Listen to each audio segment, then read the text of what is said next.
Muy buenos días, hermanos. Esperemos y estén comoditos en casa. Hoy, 21 de marzo, les damos la bienvenida.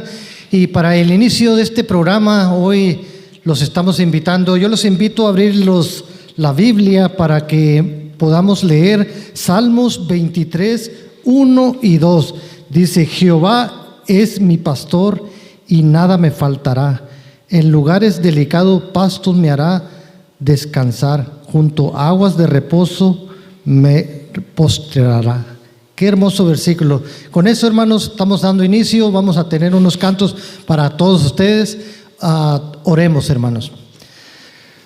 Padre nuestro que estás en el cielo, glorificado, Señor, sea tu santo nombre. Te pido, Señor, seas de bendición para cada uno en casa, Señor, y para nosotros que estamos hoy en este día haciendo este gran programa para todos ustedes. Que sea de gran bendición, y pido que Dios nos fortalezca en las tribulaciones y en todas las tribulaciones que tengamos. Todo te lo pidemos en el dulce nombre de Cristo Jesús. Amén. Buenos días, hermanos. Feliz sábado nuevamente, unido a la bienvenida que el hermano Fermán dio. Voy a invitarlos a que se unan también con nosotros en estos cantos que vamos a entonar para dar inicio a nuestro programa. Cuando suene la trompeta, himno número 169.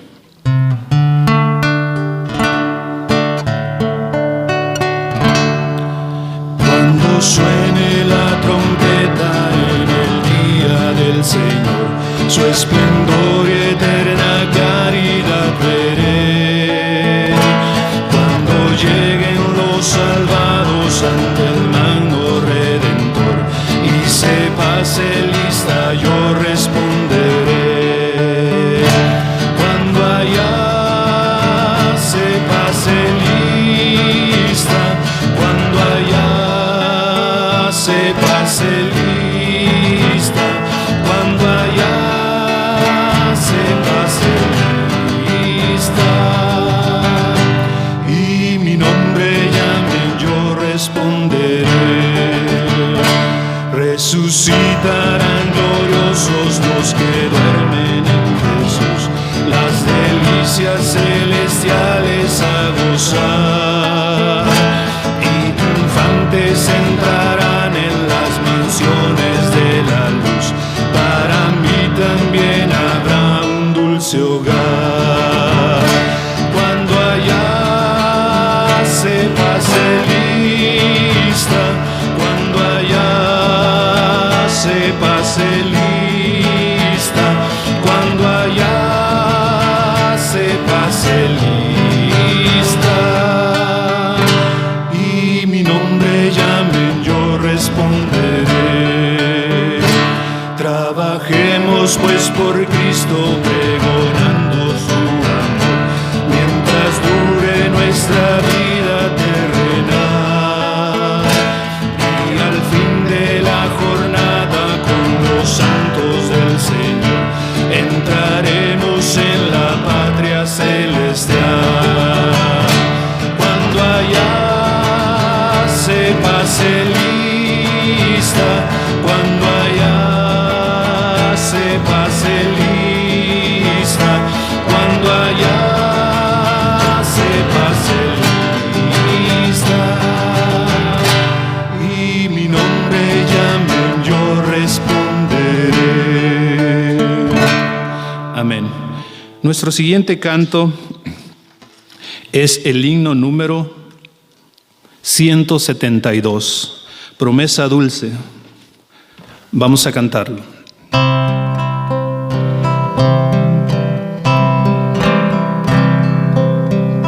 Cantamos.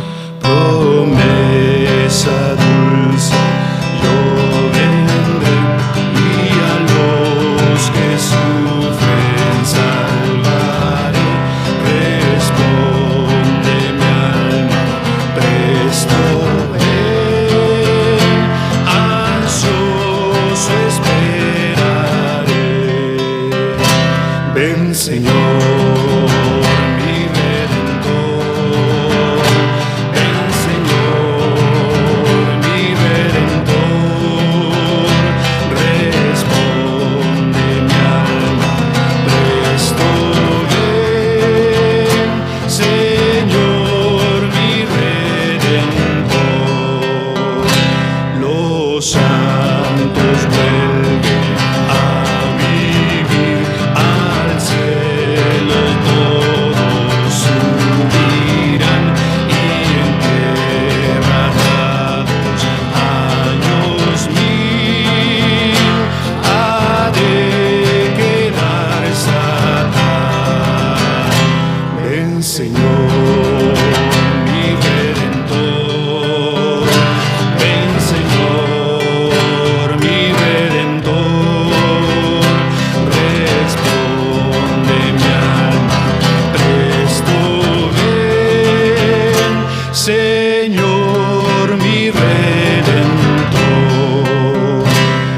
Desciende entonces la ciudad, los malos levantados son a oír el fallo de su juez, eterna perdición. Ven, Señor, mi Redentor, ven, Señor, mi Redentor, responde mi alma, presto ven, Señor, mi Redentor. El nuevo Edén florecerá en hermosura celestial, jamás la muerte turbará la playa inmortal. Ven, Señor, mi Redentor, ven, Señor, mi Redentor, responde mi alma, presto ven, Señor, mi Redentor. Amén.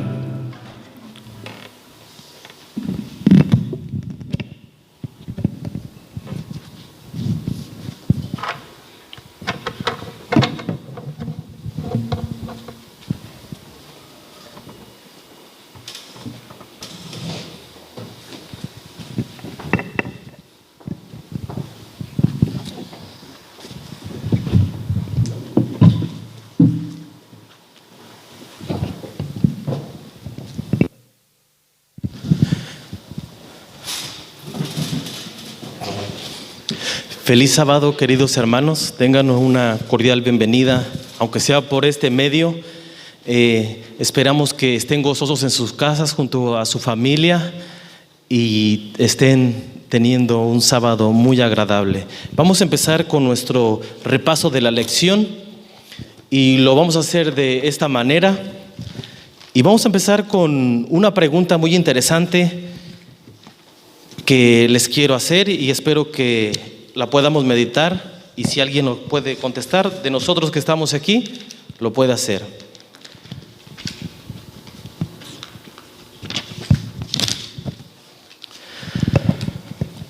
¿Cómo sabemos que Dios conoce al detalle la historia futura?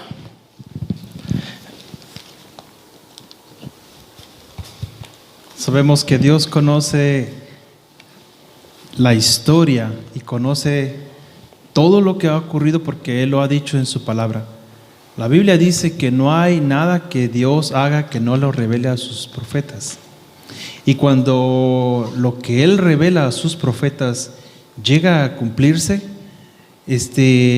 llega a cumplirse de tal manera, con tal exactitud, que pareciera que algunos críticos dicen que se escribieron las profecías después de que se cumplieron las cosas.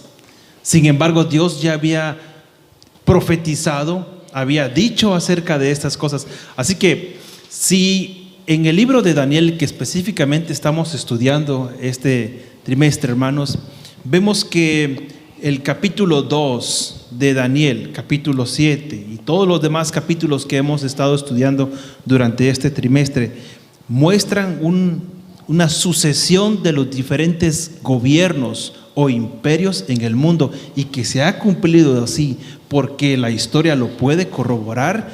Podemos saber que Dios en detalle exactamente conoce lo que va a ocurrir. Y como sabemos que eso ocurrió, podemos mirar hacia el frente en el futuro y saber lo que Él ha dicho en su palabra también se va a cumplir. Amén.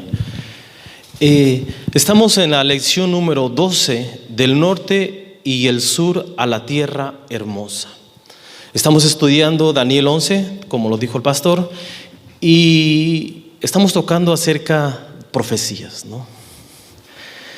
Que a lo mejor muchos se le hace un poco complicado, pero sabemos que las profecías fueron dadas ¿para qué?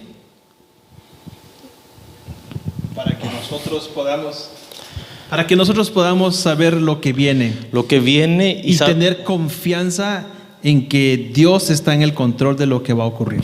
Claro, y sabemos también que sin profecía el pueblo Se descarría. se descarría, ¿verdad? Entonces, vamos a empezar con el versículo de memoria, y es Daniel 11:35, lo voy a leer. Dice: también algunos de los sabios caerán para ser depurados y limpiados, emblanquecidos, hasta el tiempo determinado, porque aún para esto hay plazo. Cuando leemos esto, sentimos, ¿qué es lo que llegamos a sentir? A mí me llama la atención, no sé cómo ven ustedes, donde dice que aún hasta para esto hay plazo. Estudiamos en las semanas pasadas que, por ejemplo, el cuerno pequeño tiene un periodo de tiempo definido en forma específica. Es decir, Dios se ocupa en ese detalle también. Y dice que es tiempos y medio tiempo, que es lo mismo que 42 meses o que 1260 días. Así que me llama la atención la exactitud con que la Biblia especifica, mejor dicho, Dios especifica a través de sus profetas lo que ha de ocurrir. Y aquí está dando también un énfasis en que todo tiene su tiempo, como lo que dice Eclesiastés capítulo 3. Así es. Todo tiene su tiempo. No sé si alguien más quisiera comentarnos algo acerca de este versículo, aunque sea pequeño el comentario. Sí, realmente así como vemos aquí, ¿no? El capítulo 11 realmente está dando la pauta y está generando, ¿verdad?, otro cumplimiento más, ¿verdad? Aquí genera, hablando acerca de los reyes del norte y del sur, 3 reyes, ¿verdad? Y 1 cuarto también. Y una de las cosas que nosotros tenemos que estar conscientes es a manera de viendo la profecía. Para Daniel, muchas de las cosas se les hicieron extrañas, ¿verdad? Pero, ¿verdad? Cuando él se enfermó y cayó, que vimos en las lecciones pasadas, ¿verdad?, Dios le explicó, y aún así, después de que le explicó, fue sellado eso. La ventaja y el privilegio que nosotros tenemos ahora es que a nosotros se nos ha sido abierto ese conocimiento. ¿Por qué? Porque nosotros podemos ver al pasado, ¿verdad? Podemos ver al pasado y podemos ver que la profecía, ¿verdad?, es segura. Aparte de eso, puede hacer crecer más nuestra fe. No va a haber ningún motivo por lo cual nosotros digamos que no nos salvamos, que porque realmente la profecía no se cumplió o porque realmente fuimos incrédulos a algo. Porque nosotros estamos viendo pauta a pauta, ¿verdad?, paso a paso, estamos viendo que la profecía desde que se dio se ha estado cumpliendo al pie de la letra. Y como la Biblia dice, la profecía que se le dio a Daniel es una profecía segura, ¿verdad? Y lo que vamos a ver o lo que vimos más bien en esta semana, marca y sigue marcando, porque cada una de las semanas que nosotros vimos desde que inició la escuela sabática, nosotros pudimos recordar, ¿verdad?, para los que no sabemos muy a profundo las profecías, pudimos ver que realmente cada una de las fechas se ha estado cumpliendo y se sigue cumpliendo, y con lo que ahora vivimos, ¿verdad?, podemos ver más al futuro y ver que se seguirá cumpliendo, apuntando para la segunda venida de Cristo. Así es, gracias. Vamos a empezar Daniel 11:1. ¿O tenía algo que comentar? Sí, quería decir que de hecho Daniel también estaba viviendo en tiempos proféticos, porque cuando llegamos al libro de Daniel capítulo 9, dice que él había leído al profeta Jeremías y había leído específicamente del tiempo que el pueblo de Dios iba a estar cautivo en Babilonia. Y entonces él está viendo la profecía de Jeremías y está haciendo sus matemáticas y está contando que prácticamente el tiempo que las profecías dicen están por cumplirse. Así que algo tiene que ocurrir muy pronto. Ya en Daniel capítulo 2 él había visto la estatua, había descifrado, había dicho al rey Nabucodonosor que vendrían diferentes imperios, y ahora él está viendo a las puertas a los medos y persas. Así que durante el tercer año de Belsasar y más o menos al principio y el tercer año de Ciro, entre el primer año de Belsasar y el tercer año de Ciro, Daniel tiene 3 visiones muy importantes, y son la de Daniel capítulo 7, Daniel capítulo 8 y ahora la que estamos estudiando, Daniel capítulo 11. Así es. Yo miro también aquí lo que comenta Elena G. de White. Dice, los juicios de Dios están en la tierra. Las guerras y los rumores de guerras y destrucciones de fuego, de inmundicia, dicen claramente. ¿Cómo miramos estos versos que nos escribe la hermana Elena G. de White y cómo se están cumpliendo en estos momentos? Yo pienso que es tiempo de estar más atento a lo que nuestras lecciones, lo que nos quiere hablar a través del mensaje que Dios nos manda. Vamos entonces a leer Daniel 11:1. Daniel 11:1 dice así: y ahora yo te mostraré la verdad. He aquí que aún habrá 3 reyes en Persia, y el cuarto se hará de grandes riquezas, más que todos ellos, y al hacerse fuerte con sus riquezas, levantará a todos contra el reino de Grecia. Bueno, ese fue el 2. El 1 dice, y yo mismo en el año primero de Darío, el Medo, estuve para animarlo y fortalecerlo. Y la pregunta es, ¿quién era este que lo fortalecía? ¿A quién fortalecía y quién es el que está diciendo estas palabras? Daniel. Ok, venimos al segundo versículo. Dice, y ahora yo te mostraré la verdad. ¿Quién le está diciendo esto a Daniel? Bueno, aquí ya es un ángel. Aquí vemos que es un ángel el que está prácticamente trayendo a Daniel. Si vemos un poquitito más atrás en el capítulo 10, allí ya se le apareció el ángel a Gabriel, pero dice, y me dijo, muy amado, no temas, la paz sea contigo, esfuérzate y aliéntate. Mientras él me hablaba, recobré las fuerzas y dije, hable mi Señor, porque me has fortalecido. Ahora, aquí vemos que hay una visión, hay una visita especial de un ser especial.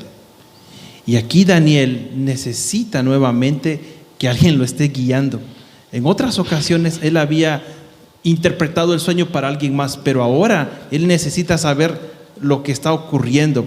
Daniel capítulo 11 es un esbozo de lo que también capítulo 7 nos muestra, una sucesión de imperios.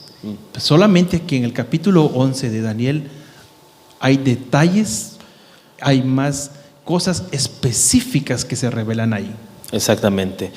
Podemos ver que en el capítulo 2 dice que le mostraré la verdad, y aquí aún habrá 3 reyes en Persia.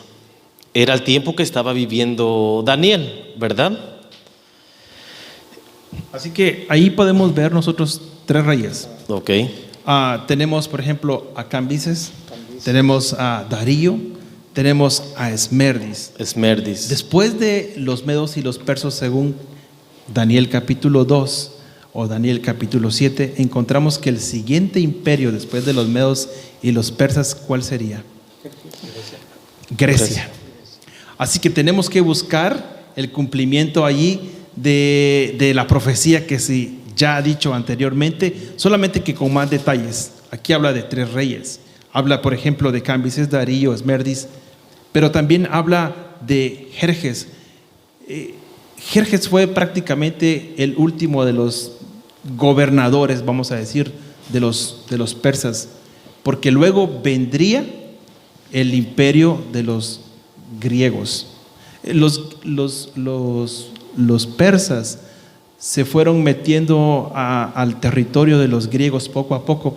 Grecia no era un gobierno central, pero el papá de Alejandro Magno unificó los diferentes lugares de Grecia, los macedonios, los unió, hizo un imperio de eso.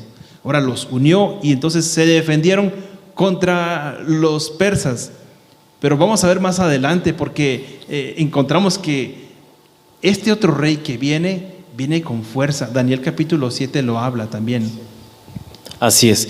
Entonces dice que, y el cuarto se hará grandes riquezas, más que todos ellos, y al hacerse fuerte con sus riquezas se levantará a todos contra el reino de Grecia, lo que nos explicaba el pastor. Y el versículo 3 dice: se levantará luego un rey valiente, el cual dominará con gran poder y hará cuanto quiera. Qué interesante, porque creo que, si no mal recuerdo, el papá de Alejandro Magno, su nombre creo que es Filipo, pero él muere. Así que Alejandro Magno, siendo un joven, un muchacho prácticamente, se lanza en la conquista de lo que era el imperio de los persas. Joven. De hecho, más adelante, todo mundo que miraba una estatua, una imagen de Alejandro Magno, incluso los mismos emperadores romanos, creo que fue Julio César, si no mal recuerdo, que al ver la imagen de Alejandro Magno se puso a llorar, porque no se podía comparar con lo que Alejandro Magno había hecho en tan poco, creo que 9, 10 años. Y entonces era esa comparación de un conquistador con otro conquistador antes que ellos, y sentían como pena. De ahí en adelante Alejandro Magno viene a ser como el modelo de todos. A seguir, ¿no? Vamos a decir, entre los conquistadores.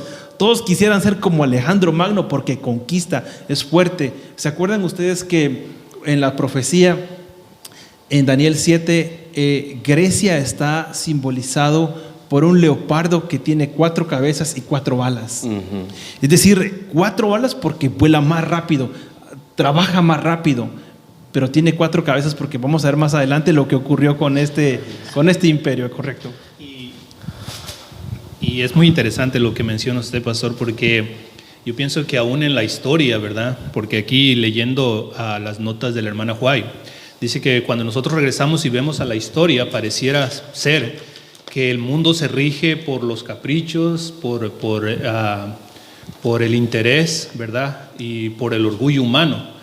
Pero cuando estudiamos la Biblia vemos que eso no es cierto. ¿Por qué? Porque Dios rige, ¿verdad? Dios, aunque el hombre tiene una ansia o una sed de conquista, ¿verdad? Dios es el que pone los parámetros. Y si nosotros vemos, como mencionaba usted, Alejandro Magno, realmente no hubo ninguno, ni habrá, yo pienso, con la rapidez, ¿verdad? Ni aún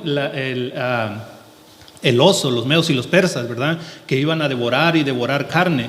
Y tuvieron conquistas y conquistas, no se comparan aún a la velocidad, ¿verdad?, que Alejandro Magno. Cada uno de los reyes que nosotros vemos, o las conquistas que estos hombres tuvieron en cada una de las etapas de la profecía, vemos que tuvieron algo peculiar, que ni uno ni otro pudo superar, ¿verdad? Pero aún en ello sabemos que atrás de todos ellos está nuestro rey de reyes, ¿verdad? Que muy pronto va a regresar por nosotros, que muy pronto va a culminar, ¿verdad? Con podemos decir, con este drama en este mundo, ¿verdad? Y va a dar a cada uno su pago. Y nuestro rey va a venir por su pueblo, y es donde nosotros tenemos que afianzar nuestra fe y estar seguros, ¿verdad? Que a pesar de todo lo que el mundo ha padecido y ha sufrido, viene una gran victoria que nosotros podemos ver ya ganada. Quisiera preguntarles a ustedes, para nuestros hermanos que nos ven, viendo que Dios muestra en detalle cómo se va a ir desenvolviendo la historia, como lo conocemos de este lado, historia, pero del otro lado, profecía, y viendo lo que ocurre en el mundo hoy en día, específicamente con este virus que está azotando en el mundo, ¿qué piensan ustedes del conocimiento de Dios de esto y en cuanto al cuidado de Dios a sus hijos?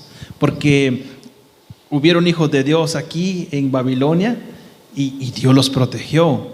Estuvieron Daniel bajo el imperio de los medos y los persas y Dios lo protegió. Sabía él que vendrían esas situaciones. ¿Cómo podemos nosotros ver esos eventos y fortalecernos a nosotros ahorita que vivimos en un tiempo, prácticamente en el tiempo del fin? ¿Cómo nos fortalece saber eso y ver la situación que ocurre en el mundo ahorita? No sé si alguien quiera decir. Si quieren empiezo yo un poquito. Bueno, yo miro aquí un punto en el libro de Elena G. de White, dice: la voluntad y la paz del hombre.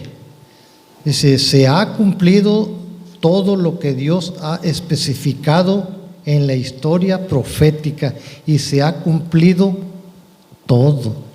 ¿Cómo nos especifica que todo, como decía anteriormente, cómo Dios tiene todo para cumplir cada de su voluntad y lo que está pasando ahorita en estos momentos? Sí. Es lo mismo, que por eso ahorita estamos mirando y nos metemos más profundamente en Daniel, nos especifica mucho de la historia que estamos viviendo en estos momentos. Qué curioso, ¿no?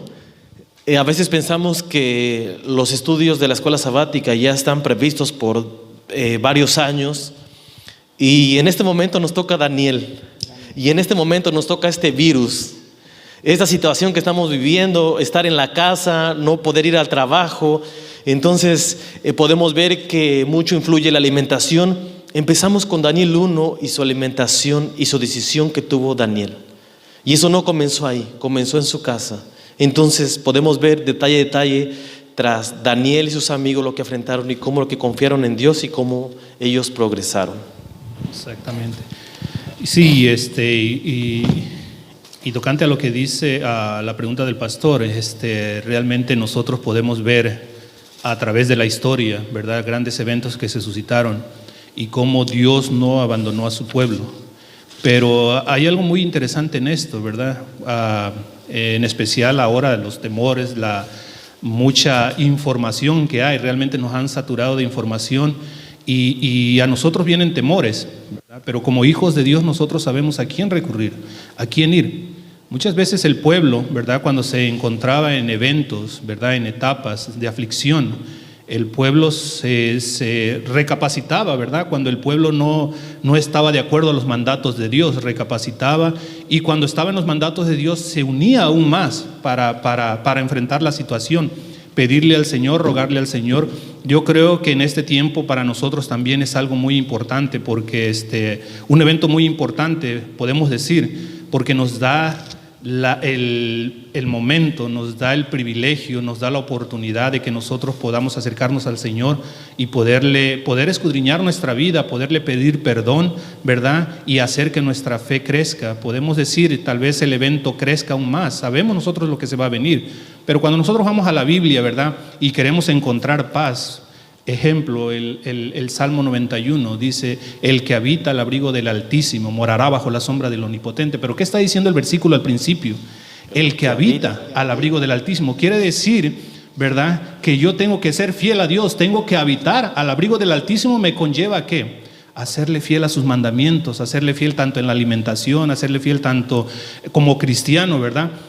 No puedo exigirle a Dios que me proteja cuando no he llevado yo una vida de acuerdo a sus caminos, ¿verdad? Pero en este momento Dios nos da la oportunidad de ponernos a cuentas con Él, ¿verdad? Es lo maravilloso de Dios, que nos perdona, nos reivindica, nos levanta, ¿verdad?, y nos salva. Así que yo pienso que cada uno de nosotros tenemos la oportunidad ahora, con lo que está sucediendo a nuestro alrededor, de llevar una relación más estrecha con el Señor. También yo quiero comentar algo de la pregunta que hizo el pastor Marco. Yo pienso que, como dice el pastor Marco, Daniel estudiaba Jeremías, ¿verdad? Estudiaba. Ahora nosotros estudiamos Jeremías y estudiamos Daniel. Dios nos dejó la profecía ahí, nos dejó todo en su palabra. Por eso dice en su Biblia: escudriñad las escrituras, porque a vosotros os parece que en ellas tenéis la vida eterna, y en ellas son las que dan testimonio de mí. Si nosotros estudiamos la Biblia, si nosotros nos ponemos, investigamos, Dios nos va a guiar cómo poder tener una vida y cómo poder seguir en los caminos de Dios para no separarnos de Dios. Por eso todo está en la Biblia y tenemos que ir a estudiar con estudio y oración. Así es. Tal vez añadiendo un versículo nada más que quisiera leer en Isaías 26:3, donde dice el profeta Isaías: porque tú guardas en completa paz aquel cuyo pensamiento en ti persevera, porque en ti ha confiado. Pregunta para mis hermanos que nos están viendo es: ¿en dónde ponen su confianza? Porque si nuestra confianza está en Dios, entonces podemos tener paz, no importa lo que ocurra. Porque estamos seguros que así como Dios en el pasado cuidó a Daniel, a Jeremías, a Isaías, a todos los profetas, y con detalle dijo lo que iba a ocurrir, sabemos que Jesús profetizó que habrían pestes, enfermedades, muertes, rumores de guerra, etc. Y hay muchas cosas más que veremos y que escucharemos en las noticias. Pero lo importante, el enfoque no es la guerra, la enfermedad, los rumores y las enfermedades. No. El enfoque es que Cristo viene ya y que como yo persevero confiando en Él, entonces yo voy a tener paz y seguridad. Amén. Avanzamos un poco, muy buena la pregunta y también meditémoslo nosotros en casa y miremos quién nos está mostrando la verdad, el mundo o las palabras de Dios, ¿no? ¿En qué nos estamos enfocando más? ¿En el estudio o lo que acontece alrededor nuestro? ¿Qué nos está influyendo? Versículo 4 de Daniel 11:4. Pero cuando se haya engrandecido, ya lo dijo, este rey, su reino será quebrantado y repartido hacia los 4 vientos del cielo. A sus descendientes, ninguno, ni según el dominio con el que que dominó, porque su reino será dividido y pasará a otros distintos de ellos. El pastor ya nos dio un poquito de entrada, que esto se refiere a Alejandro Magno y que su reino sería dividido en 4 partes. Sí, se dividió. ¿Se acuerdan que hay diferentes puntos de vista en cuanto a cómo murió Alejandro Magno?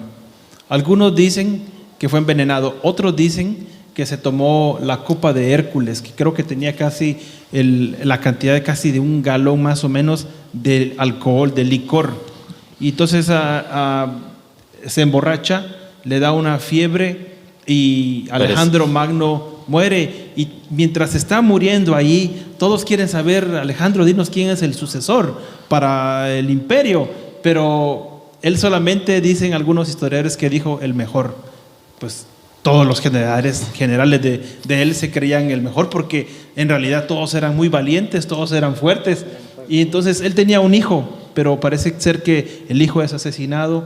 Se divide entonces el reino en 4 de sus generales: Ptolomeo, Seleuco, tenemos a Casandro y me parece Lisímaco. Se divide el imperio. Entonces Dios ya lo había dicho a través de una figura de un leopardo: sí, conquistará rápido, 4 balas, será veloz. Menos casi de 9, 10 años ya había Alejandro, tan joven, era el amo del mundo. Pero así como obtuvo las cosas, también desaparecieron y se fueron de sus manos. Se dividió el imperio ahora en 4. Ahora, división significa debilidad también. Es verdad. Hasta aquí, ¿en qué parte de la estatua o de la escultura que tuvo el sueño Nabucodonosor estaríamos? Daniel capítulo 2, ¿verdad? Capítulo 2. Bueno, de Daniel capítulo 2 ya estaríamos en el vientre prácticamente. En el vientre. Que sería de bronce. De bronce, ok. Entonces tengamos en mente eso, porque lo que nos dice Daniel capítulo 2 nos lo va ampliando muchísimo más en los siguientes capítulos, ¿verdad? Pasamos al versículo 5. Después de que ellos se dividieron, dijo el pastor que la división conlleva a la debilidad. El versículo 5, y se hará fuerte el rey del sur, mas uno de sus príncipes será más fuerte que él, y se hará poderoso, su dominio será grande. Y quiero tocar el versículo 6 para comentar y seguir avanzando.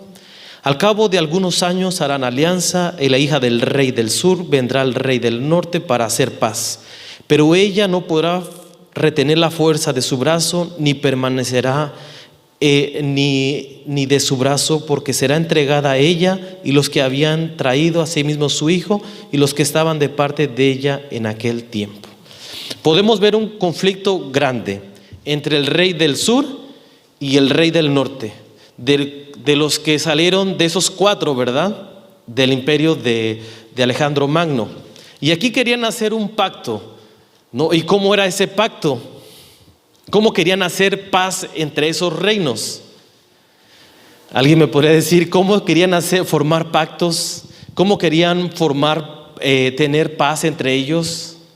Bueno, quisieron hacer un tipo de alianzas. Ahora, geográficamente, cuando hablamos del reino del norte y del reino del sur, tenemos que tomar como punto de partida un país, un lugar geográfico, donde de ese lugar se pueda ubicar al norte y al sur. Y solamente hay un lugar ahí. Y es precisamente lo que llamamos hoy en día Palestina, donde se encuentra precisamente Jerusalén. Ahora tenemos hacia el norte lo que era el imperio de los Seleucidas, pero hacia el sur teníamos el imperio de los Ptolomeos, que estos dos fueron dos de los generales más importantes quizá de Alejandro Magno.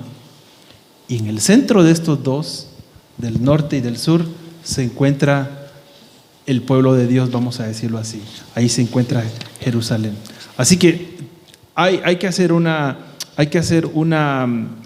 alianza. Ahora, aquí dice que el rey del norte y del sur representan a los distintos reyes y reinos que se sucederían en la historia hasta el tiempo del fin también.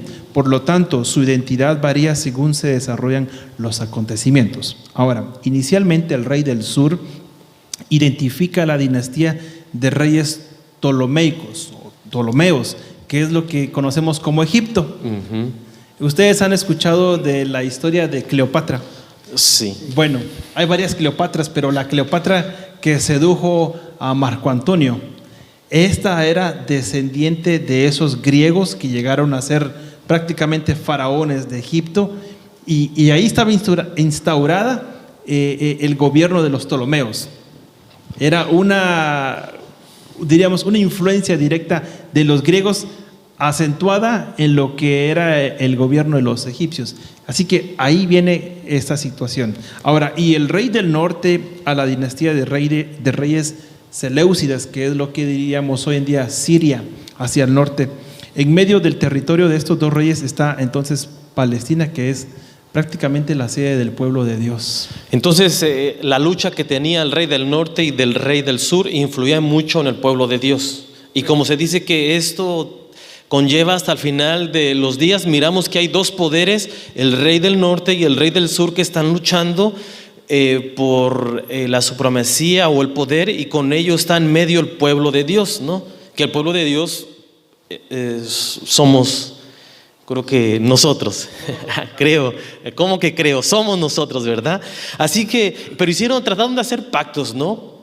Pero bueno, yo había leído que realmente entre esos dos pactos que ellos hacían, al cual más de los dos quería hacer su propia voluntad, su propia fuerza, y querían ellos salir adelante, pero sin tener realmente quién es el que llevaba el control de todo eso. Nunca tomaron en cuenta a Cristo Jesús. Así es. Entonces, que cuando hagamos un pacto, hagámoslo con Dios, el mejor. Porque los pactos humanos fracasan, y a veces nosotros queremos contener aquellas situaciones, y podemos ver a través de este estudio, hemos mirado que esos pactos no llevan para ningún lado, ¿verdad? Y después de eso vamos a avanzar un poquito más. Sé que hay muchísima información y nos podríamos quedar solamente ahí, pero para poder llegar a abarcar un poquito más los otros puntos. ¿Podría sugerir que leyéramos Daniel capítulo 11 y el versículo 22? Creo que lo que sigue ahí, hermano. Y es que llegamos de medos y persas. Recuerden que Daniel ya aquí ya no habla de Babilonia, porque ya Babilonia ya es historia. Es historia. Está viviendo en medos y persas. Vienen los griegos, pero viene después un imperio que fue representado a través de una bestia espantosa y terrible, con dientes de hierro y uñas de bronce, que todo lo que se le pasaba enfrente lo desmenuzaba, y lo que quedaba con sus patas lo terminaba de destruir, lo desmenuzaba prácticamente. Y vamos a entrar ahora a ese cuarto reino. Exactamente. Ese cuarto reino que en Daniel capítulo 2 está identificado por qué metal y qué parte de la estatua. Por el hierro, ¿no? Por el hierro y las piernas. Las piernas. Bueno, Daniel capítulo 11 y versículo 22 dice: las fuerzas enemigas serán barridas delante de él como con inundación de aguas, serán del todo destruidos junto con el príncipe del pacto. Aquí lo que está hablando en detalle es lo que el imperio romano haría en el tiempo cuando Cristo Jesús vendría. Y tiene que ver con la vida de Jesús. Porque vamos a decir, por ejemplo, acá dice uno que hará pasar, en el versículo 20, si leyéramos el versículo 20 un poquitito, y se levantará en su lugar uno que hará pasar un cobrador de tributos por la gloria del reino, pero en pocos días será quebrantado, aunque no en ira ni en batalla. Aquí se está refiriendo precisamente a Augusto César, que fue el que cuando Jesús nació, hace un edicto para que cada quien regrese a su pueblo y se vaya a empadronar, ¿no es cierto? Y entonces ahí va María, ahí va José, y ahí tenemos la historia del nacimiento de Jesús. Así que otro detalle muy especial que Daniel muestra, en el versículo 21 habla de un hombre despreciable, y estamos hablando aquí bajo el reinado de Tiberio, ¿verdad?, que fue durante el cual Cristo Jesús fue crucificado. Así que un hombre despreciable. Roma, hermanos, Roma imponía la fuerza, ponía las sandalias sobre el cuello de la persona, prácticamente le sacaba la vida, le sacaba los impuestos, los hacía sentir extranjeros en su propia tierra. Y aquí prácticamente vamos a hablar de Tiberio, pero hay una tercera cosa. En el versículo 22 dice: serán del todo destruidos junto con el príncipe del pacto. Y aquí, ¿se acuerdan ustedes cuando Jesús va camino a la cruz? Y dice el Evangelio que mientras él iba caminando, algunas mujeres lloraban de lástima, ¿no es cierto? Y Jesús ahí, con ternura hacia esas mujeres que, aunque quizás no lo aceptaban como un salvador, pero sí lo miraban como a un hombre que estaba sufriendo y que pues sentían lástima por él, Jesús les dice: no lloren por mí, no lloren por mí, lloren por ustedes, por sus hijos. Y estamos hablando que en el año 70 más o menos, Jerusalén fue rodeada por los romanos. Y este fue uno de los momentos más difíciles de Jerusalén. A partir de ahí, hermanos, las cosas nunca fueron iguales para ellos. Y Jesús se los había profetizado. Así que entre Daniel capítulo 11, del versículo 20 al 28, dice aquí lo siguiente, que se representa el auge de la iglesia a partir también de Constantino. Pero la transición del poder de la Roma pagana a la papal no llegaría hasta el año 538. Así que, ¿por qué? Porque aún el plazo no se había cumplido. Entonces empezamos que en la estatua, que la visión que tuvo o el sueño que tuvo Nabucodonosor empieza con el oro, la cabeza que representa a Babilonia, y después vendrían los medos y persas que representan la plata y pechos y brazos. Después de ahí vendrían las piernas que representan el vientre, que representa a los griegos. Y después ahora sí vendrían las piernas que representan a Roma, al imperio romano, y después de ahí vendrían los pies. En Daniel 7 la misma secuencia, solamente que se utilizan bestias. En Daniel capítulo 11 se describen más detalles acerca de eso. ¿Se acuerdan? Si en Daniel 2 la cabeza representa a Babilonia, en Daniel capítulo 7, entonces el león representa a Babilonia. ¿Qué bestia sigue después? Un oso que tiene 3 costillas en su boca, que camina un poquito de lado, y que se le dice que devore carne. Representa igual a los medos y persas. Después de esta bestia sigue lo que hablábamos hace un momentito, que eran los griegos, el vientre, ¿no?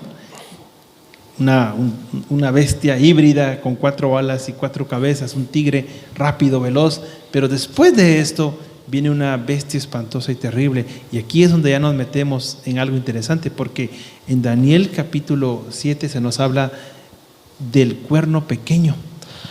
No, ya no solamente de un imperio o un gobierno que es solamente civil, pero también se introduce ahora un poder que es religioso, pero que tiene una influencia muy grande sobre el civil. Para eso vamos a leer Daniel 11:29. Dice: y al tiempo señalado, otra vez volvemos al tiempo señalado, los tiempos tienen su cumplimiento, volverá de nuevo al sur, mas no será la postrera venida como la primera. ¿Verdad? Y dice que a medida que avanzamos, encontramos que actúa como un poder. Ahora, aquí se está hablando de que el cuerno, el rey del norte aquí, que hablábamos hace un momentito, cambie de alguna forma su naturaleza. Porque ahora representa no solamente un gobierno político, pero ahora representa un gobierno político y religioso a la vez. Así que podríamos decir que es el mismo cuerno pequeño, ¿verdad? Que quiere ocupar el lugar de Dios, tanto que se quiere hacer pasar por Dios. Entonces, aquí estamos hablando de un poder, hermanos, que ya Daniel nos lo había dicho en Daniel capítulo 7 a través de lo que estudiamos del cuerno pequeño y las implicaciones que esto tiene. Este es un poder político pero religioso. Y lo interesante es que Dios en la profecía le da un periodo de tiempo exacto. Así es. Y vamos a ver qué es lo que está haciendo eso, y para eso vamos a empezar a leer desde el 30. Dice: porque vendrá contra él naves de Ketim, y él se desanimará, se volverá atrás y se enojará contra el pacto santo. No se quedará inactivo, pues volverá a concentrarse con los que abandonen al santo pacto, y se levantarán de su parte tropas que profanarán el santuario y la fortaleza, harán cesar el continuo sacrificio y pondrán la abominación espantosa. Hasta el 35. Y los sabios del pueblo instruirán a muchos, mas por algunos días sucumbirán a espada y a fuego, y el destierro y el despojo, y en su guarida recibirán poca ayuda, y muchos se juntarán a ellos traitoriamente. También algunos de los sabios caerán para ser depurados y limpiados y emblanquecidos hasta el tiempo final, porque el plazo fijado el plazo está aún por venir. Entonces miramos que este poder se enfoca a alguien en especial, ya no nada más contra el poder, como lo decía el pastor, aquí en la tierra, sino contra algo en especial, y ese sabemos que es contra Dios, ¿verdad? Y contra su pueblo. Contra Dios y su pueblo. Dice contra el pacto, y que estén teniendo el pacto también contra ellos. Aquí vemos un ataque directo al santuario celestial. Si hay algo que Satanás odia con todo su ser, es la doctrina, la enseñanza bíblica de que hay un santuario en el cielo y que hay un intercesor allí por nosotros, que es Cristo Jesús. Pero ¿qué quiere hacer este poder político religioso? Quiere cambiar las cosas, quiere poner ya no un sacerdocio como el de Cristo Jesús, sino uno humano. Quiere cambiar la ley, quiere cambiar los tiempos, quiere cambiar muchas cosas, de tal manera que los hombres permanezcan en oscuridad espiritual. Así que el ataque principal es a la obra que Cristo Jesús hace en el santuario. Eso es lo que más odia a Satanás. Porque ¿qué cosa ocurre en el santuario, hermanos? Cuando nosotros cometemos un pecado, cometemos un error, nosotros a través de la oración podemos ir por la fe a ese lugar maravilloso que está en el cielo, y Cristo Jesús, por sus méritos, se presenta para perdonar, para interceder por nuestros pecados. Pero a Satanás le interesa que los hombres no conozcan esto, porque si Jesús no paga por la culpa mía, adivinen quién paga por esa culpa, yo. Así que Satanás, en lo más que él quiere es que el hombre no conozca de esta solución al pecado, pero el santuario celestial es el evangelio mismo, las buenas nuevas de que hay un Salvador que resucitó después de morir por mis pecados, pero que ahora es mi intercesor. Y el cuerno pequeño, este poder, quiere ocultar esa gran verdad, de tal manera que cunda la desesperación en los corazones. Ok, entonces llegamos a este poder que nos encontramos en este momento, ¿no? ¿No? Este poder tiene un periodo de tiempo determinado, como lo leíamos hace un momentito, ¿verdad? Ahora, esto corresponde, hermanos, este poder del cuerno pequeño que hablábamos acá, corresponde a 3 años y medio, ¿se acuerdan? ¿Verdad? Esto ocurrió entre el año 538 y el año 1798. Hubo un asunto interesante acá. 1798, Napoleón estaba en la efervescencia de la conquista de Europa y manda a uno de sus generales, Berthier, para que deponga al Papa. Y allí este cuerno pequeño es herido, esta bestia es herida, ¿verdad? Claro, veremos más adelante que esa herida también sana. Esa herida sana, pero tiene un periodo de tiempo específico. Ahora, muchos cristianos durante este periodo de tiempo murieron, muchos murieron, pero otros fueron ayudados también, fueron prosperados también. Y de ahí en adelante encontramos lo que es la historia de la Reforma, que probablemente estaremos estudiando más adelante. Así es. Vamos a avanzar para casi ir concluyendo los últimos versículos del 40 al 43. Pero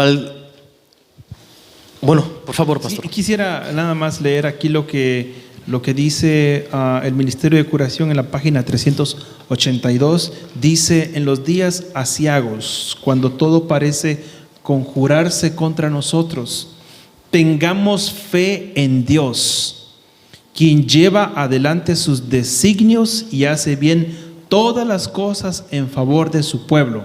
Él hace todas las cosas bien hechas. Dice: la fuerza de los que le aman y le sirven será renovada día tras día. Eso Amén. Me gusta porque el profeta dice que los jóvenes se cansan, ¿verdad? Pero los que confían en Jehová, ¿qué va a pasar? Dice que sus fuerzas serán renovadas como el águila, dice. Amén. Versículo 40 del capítulo 11 de Daniel. Pero el tiempo del fin, el rey del sur contentará con él, y el rey del norte se levantarán contra él, como una tempestad, con carros y gente a caballo y muchas naves, y entrarán por las tierras, las emitirán como un torrente y las pasará. Entrará en la tierra gloriosa y muchos caerán, mas estas escaparán de su mano, Edom, Moab y la mayoría de los hijos de Amón. Extenderá su mano contra las tierras y no escapará el país de Egipto, y se apoderará de los tesoros de oro y plata y de todas las cosas preciosas de Egipto, y los de Libia y los de Etiopía, y los seguirán. Pero noticias del oriente y del norte lo atemorizarán y saldrán con gran ira para destruir y matarán a muchos, y plantarán las tiendas de su palacio entre los mares y el monte glorioso santo, mas llegará a su fin y no tendrá quien le ayude. Bueno, aquí hablábamos hace un momentito de lo que ocurrió con Francia y el papado. Dijimos que en 1798 ocurre que Francia prácticamente depone al Papa y lo despoja temporalmente de su poder político. En otros años anteriores, el Papa podía ponerle la corona al rey, y si él decía que sí, podía ser rey, daba su bendición y le ponía la corona al rey. Pero si no, pues no podía simplemente. O incluso es como Henry VIII, por ejemplo, que quería casarse con Ana Bolena, me parece, manda a pedir al Papa que le dé el divorcio, y él dice: no te voy a dar el divorcio, Entonces, ¿qué es lo que sucede?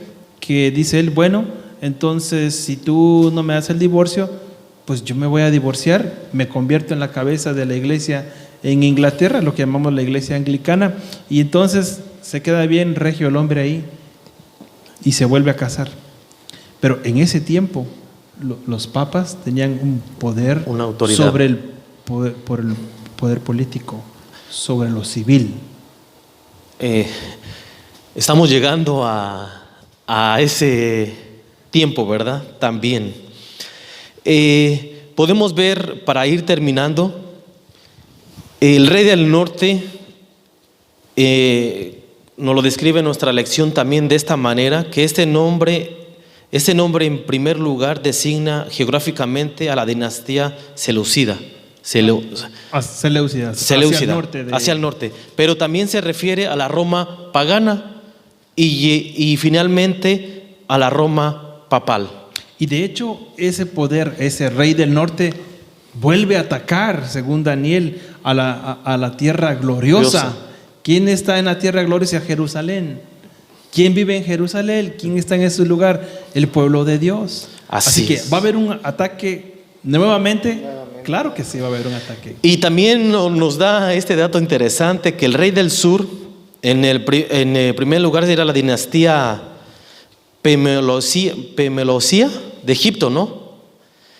Y al sur de la Tierra Santa, pero a medida que transcurre, la profecía adquiere una dimensión teológica y algunos eruditos lo asocian con el ateísmo, que también Elena G. de White lo hace referencia acerca de esto, que esto es ateísmo. El ateísmo. Ateísmo. Bueno, aquí se refiere específicamente a Egipto. ¿Se acuerdan cuando Moisés llega ante Faraón y le dice, deja a mi pueblo ir? Y entonces, ¿qué fue lo que Faraón dijo? ¿Y quién es Dios para que yo le deje ir a Israel? O sea, él está ignorando completamente que hay un Dios soberano. Francia hizo lo mismo prácticamente. Francia se declaró como un país ateo. En el libro El conflicto de los siglos hay un capítulo precisamente que habla de eso, se llama Francia y la revolución, la Biblia y la revolución francesa, me parece. Ese capítulo, hermanos, nos especifica acerca de lo que ocurrió ahí. Y Francia, también como Egipto, como el faraón, negó la existencia de Dios. Así es. Entonces miramos que esos dos poderes al final se unen y se plantan cerca de la tierra gloriosa, ¿verdad? Sí, claro, hay un ataque. Un ataque. Quiere haber un ataque a la tierra gloriosa. Entonces podemos ver que es Roma papal y es el ateísmo que se juntan, ¿verdad? Dice que al final dice, se plantarán las tiendas de su palacio entre los mares y el monte glorioso santo, mas llegará a su fin y no tendrá quien le ayude. Qué interesante eso. Que no le ayude a estos dos poderes. Se quedan sin ayuda. Se quedan sin ayuda. Se quedan sin ayuda. Ahora, aquí hay algo interesante que también quisiera leer del Mensajes Selectos, tomo 2, página 124. Dice, se ha cumplido todo lo que Dios ha especificado en la historia profética y se cumplirá todo lo que aún deba cumplirse. Daniel, el profeta de Dios, permanece firme en su lugar. Juan también lo está. En el Apocalipsis, el león de la tribu de Judá ha abierto el libro de Daniel a los estudiosos de la profecía, y así es como Daniel permanece firme en su sitio. Da su testimonio, el cual le fue revelado por Dios por medio de visiones de los grandes y solemnes acontecimientos que debemos reconocer en este momento cuando estamos en el mismo umbral del cumplimiento. Hoy estamos más cerca, hermanos, de que Cristo Jesús venga. Amén. Hermanos, estamos llegando al final y la verdad, el capítulo 11 es un capítulo recio. Es un capítulo que hay que profundizarse mucho y yo creo que hasta un momento difícil por los hechos que han pasado, la simbología, y hay que profundizar mucho, pero creo que el Departamento de Escuela Sabática lo ha hecho muy bien y creo que hemos aprendido mucho y vamos a dejar un minuto yo creo que para cada uno, para que haga su conclusión final y terminamos aquí. Y les quiero yo terminar con esto. Dice que detrás de las tantas batallas entre los gobernantes del norte y del sur, solo hay un conflicto grande, y es el gran conflicto entre Dios y Satanás, que también tiene repercusión políticas y sociales en la tierra. El conflicto no tiene que ver principalmente con conquistas territoriales ni logros materiales. Es una batalla de proporciones cósmicas por tu corazón y por tu mente y por la mía. En esta batalla la neutralidad es imposible. Debemos elegir un bando. O sea que tenemos que tomar una decisión a cuál bando vamos a estar. No hay medio. Así que sigamos estudiando y sigamos pidiéndole a Dios que nos ayude en estos momentos difíciles. Por mucho tiempo hablamos de estas situaciones, de estos eventos que iban a pasar, y hoy los tenemos enfrente y nos sacamos como de onda, no sabemos qué hacer. Confiemos en Dios, así como Dios libró a Daniel y a sus amigos, así nos va a librar a nosotros. Tenemos 1 minuto para cada uno haga su conclusión final y concluimos. 30 segundos. Yo quiero decir, Dios ha revelado en su palabra los detalles de los acontecimientos finales. No hay por qué temer. Lo que sí tenemos que tener en claro es que debemos confiar plenamente en Dios, y antes de que se cierre el tiempo de la gracia, ojalá nuestro nombre, hermanos, esté limpio de todo pecado. Que Dios nos bendiga y que podamos estar juntos, hermanos, en el cielo. Mi comentario mío es de que Dios es el mismo Dios de ayer, hoy y siempre, porque dice Dios, mi reino es sempiterno, no tiene fin, que es el mismo Dios de Daniel, es el mismo Dios de José, de Abraham, de Moisés, y ese mismo Dios es el Dios de ahora también de nosotros. Tenemos que tener fe y confiar en sus promesas, y cualquier cosa que tengamos, no sé, duda, preguntarle a Dios. Él nos podrá también guiar en nuestro camino de cada día, y pongamos nuestras cosas primero en las cosas de Dios. Los sabios de Dios es el pueblo de Dios, quien lo sigue fielmente y le es fiel en todo y lo sigue. Yo para finalizar quiero leerles aquí el Deseo de todas las gentes, página 202. Dice, hemos llegado al periodo predicho de estos pasajes. El tiempo del fin ha llegado. Las visiones de los profetas están selladas, y sus solemnes amonestaciones nos indican que la venida de nuestro Señor en gloria está cercana. Los judíos interpretaron erróneamente y aplicaron mal la palabra de Dios y no reconocieron el tiempo de su visitación. Esos años del ministerio de Cristo y sus apóstoles, los preciosos últimos años de gracia concedidos al pueblo escogido, los dedicaron a tramar la destrucción de los mensajes del Señor. Las ambiciones terrenales los absorbieron, y el ofrecimiento del reino espiritual les fue hecho en vano.